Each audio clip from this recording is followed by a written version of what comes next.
মাজারের সুরক্ষা না দিয়া আপনি মাজার আগুন ধরাই দিবেন, বাইরে জুতা লইয়া মেহরাবের উপরে উঠা কুমান শুরু করবেন, মন্দির পাহারা দেন, আল্লাহর ওজনে মাজার ভাঙেন। আই হগাদের কুতকুতি গো।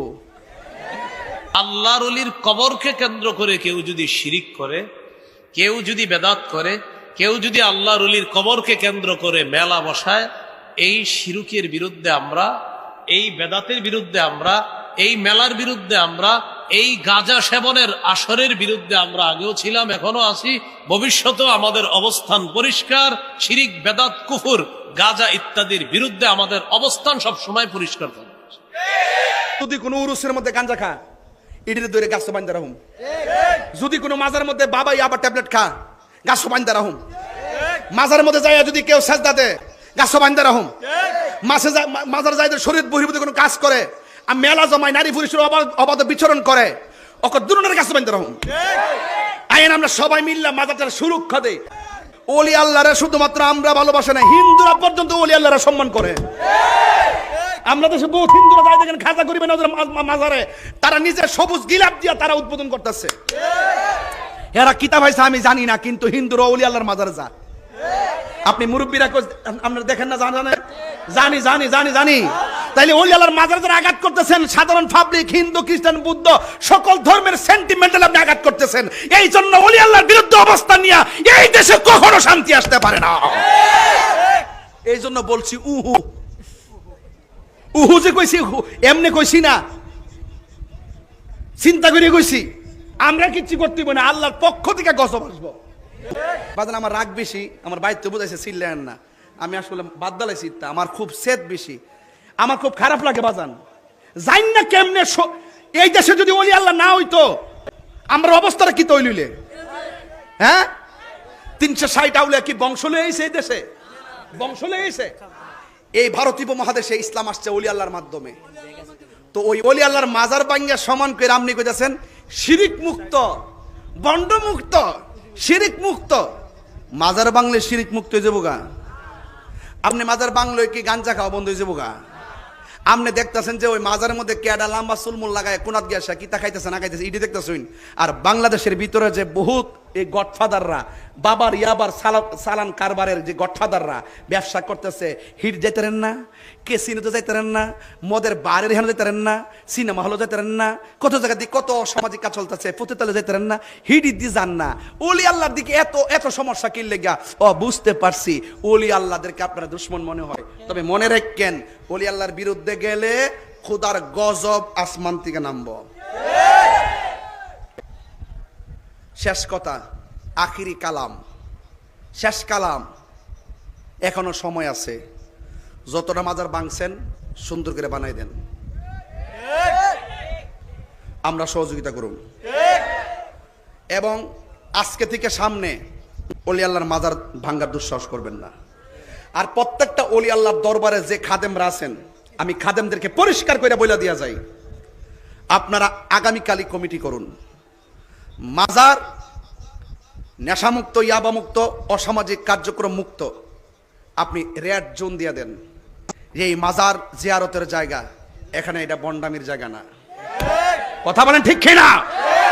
বিষয়টা না অনেকে গুলায় ফেলছে, গুলায় ফেলে আমাকে, আপনাকে, আমাদেরকেও শত্রু বানাচ্ছে। আমাদেরকে কেমন জানি বুঝাইতে চাইতেছে যে আমরা শত্রু, আমরা সম্প্রীতি চাই না, এমনটা বুঝায়। এরকম একটা ভাবসাব। সহিহ বুখারীর বর্ণনা 427 নম্বর হাদিস। এই হাদিসের বর্ণনাকারী আম্মাজান আয়েশা সিদ্দিকা রাদিয়াল্লাহু তাআলা আনহা, তিনি বলেন, নবীজির দুই বিবি উম্মে হাবিবা, উম্মে সালামা রাদিয়াল্লাহু তাআলা আনহুমা, তারা দুইজন হাবশায় একটা গির্জা দেখছে। গির্জা, ফিহা তাসাবির, গির্জার মধ্যে অনেকগুলা ছবি দেখছে। ছবি, গির্জা বলতে আমাদের মাথায় কি আসে? একটা ধর্মের এবাদত খানা, একটা ধর্মের মানুষের কি খানা? এবাদত খানা, গির্জা। তো এগুলা একটা ধর্মের মানুষের এবাদত খানা। তো এই এবাদত খানার মধ্যে দেখে কি? তাসাবির, ছবি, মূর্তি। ফাযাকারাতা লিন-নবী সাল্লাল্লাহু আলাইহি ওয়াসাল্লাম, নবীজির দুই বিবি ব্যাপারটা আল্লাহ রসুলের কাছে জানাইলেন, হুজুর আমরা হাফসায় একটা গির্জা দেখলাম, এবাদতখানা দেখলাম, এবাদতখানার মধ্যে দেখি কি ছবি মূর্তি এগুলা দেখলাম।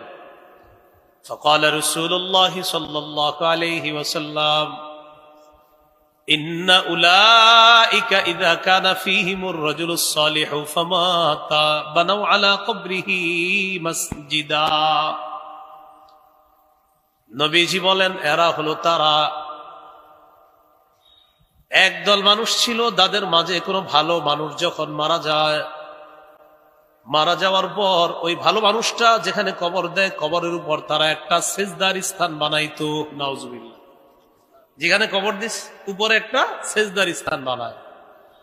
ওয়াসাওয়ারু ফীহি তিলকা সুওয়ার, ওই মানুষগুলা আল্লাহর ওলি মারা যাওয়ার পর কবরের উপরে একটা সেজদার স্থান বানিয়েছে, আর ওই সেজদার স্থানের ভিতরে নিচে আল্লাহর ওলির কবর, আর উপরে ওই সেজদার যেই জায়গায় দেয় সেখানে হলো আল্লাহর ওলির মূর্তি। তাহলে নিচে আল্লাহর ওলির কবর, উপরে হলো এবাদতখানা, আর এবাদতখানার ভিতরে আল্লাহর ওলির মূর্তি ছবি। নবীজি বললেন উলাইকা শিরারুল খালকি ইনদাল্লাহি ইয়াউমাল কিয়ামাহ, এরা হলো কিয়ামতের ময়দানে সবচেয়ে নিকৃষ্ট জাতি হবে, কিয়ামতের ময়দানে সবচেয়ে নিকৃষ্ট জীব হবে তারা যারা আল্লাহর ওলিদের কবরের উপরে সেজদার স্থান বানায়, আবার যদি এটার মধ্যে মূর্তি বসায় তারা হবে সবচেয়ে নিকৃষ্ট জাতি। এজন্য মূর্তি ইত্যাদি এগুলা ইসলাম সমর্থন করে না। আমাদের ইবনে শাইখুল হাদিস উনি মাত্র একটা মূর্তি ভাঙতে চেয়েছিলেন, আল্লাহর কি কুদরত, 90 ভাগ মূর্তি এখন আল্লাহ ভেঙে দিচ্ছে। উনি মাত্র কয়টার ব্যাপারে বলছিল? একটার ব্যাপারে বলাতে বেচারারে 3 বছর রাখছে ভিতরে। তো আল্লাহর কি কুদরত, এই জন্য অহংকার না করা। আল্লাহর কি কুদরত দেখেন, উনি মাত্র দাবি করছে কয়টা? একটা। এখন আল্লাহ তাআলা এত খুশি করে দিছে মুসলমানদেরকে যে উনি দাবি করছে একটা, শুনলা না কথাটা, যাও এখন 90 ভাগ শেষ, 10 ভাগও থাকবে না ইনশাআল্লাহ।